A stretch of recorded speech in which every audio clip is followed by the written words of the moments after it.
Hey guys, and welcome back to another episode of my Amazon Lord of the Rings TV show map application series, where we look at the places on the Lord of the Rings on Prime map, which is set in the Second Age, and today we are looking at Enedhwaith.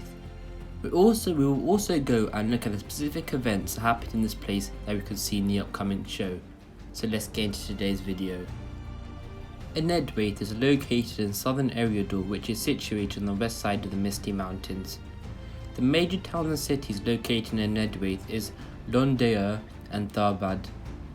It was governed by Gondor from 2nd Age 3320 to 3rd Age 1636, and then was again governed by King Elisar within the reunited kingdom. Now let's get into the history of the region and the events that we could see in Amazon's Lord of the Rings TV series. During the First and early Second Ages, Enedhwaith was deeply forested, but with the arrival of the timber-hungry Númenóreans from the 7th century of the Second Age onwards, the landscape was devastated and destroyed by the Númenóreans for mainly timber and resources to help build their empire. According to Tolkien himself, the Enedhwaithrim were, quote, forest dwellers, scattered communities without central leadership. They were distantly related to the Haladin of old, but this wasn't recognised in time by Númenóreans, who mainly descended from the first and third house of the Edain, and therefore spoke a language which was not related. The Enedhwaithrim were not ranked as middlemen, friends and distinct king of the Edain, but were ranked among the people of darkness, enemies and aliens. So here you are seeing a misunderstanding, because distantly back, these two different groups of people were related, but they couldn't tell that due to the language barrier, so they thought they were people of darkness, Númenóreans thought. The heavily reduced forests in the Enedhwaith, and much of those to the north in Eriador, were finally destroyed by the War of the Elves and Sauron around 1700 of the Second Age, during which much of what survived the war was burnt. Only remote corners like Erin Vaughan survived in Eriador, and the old forest was still further north, and we see this forest in the Lord of the Rings.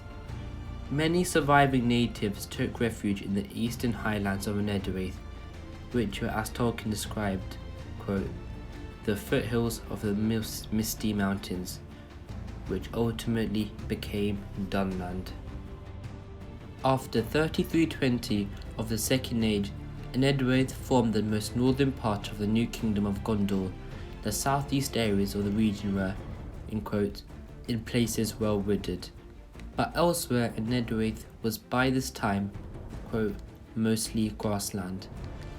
Following the Great Plague in 1636 of the Third Age, however, Gondor's authority permanently dwindled throughout the region.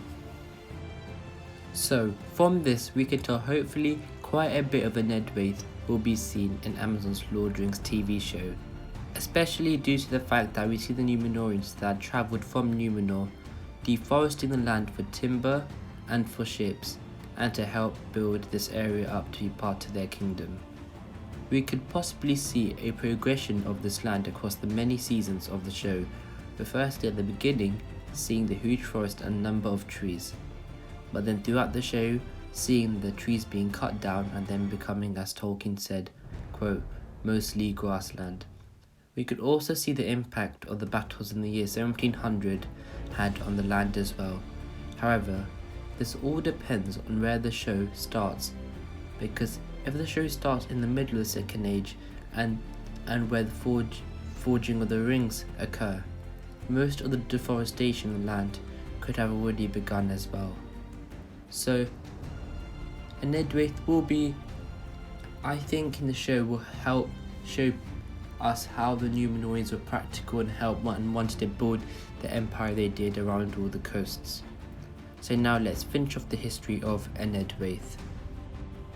Tharbad, originally one of those two ancient cities of the Gwathlô, and the only one to survive beyond the early Third Age, was finally abandoned following the devastating floods in 2912 of the Third Age, and therefore only two groups survived in Enedhwaith, the Dunlendings in the far east, and the fairly numerous but barbarous fisherfolk, according to Tolkien, which were wandering the coast.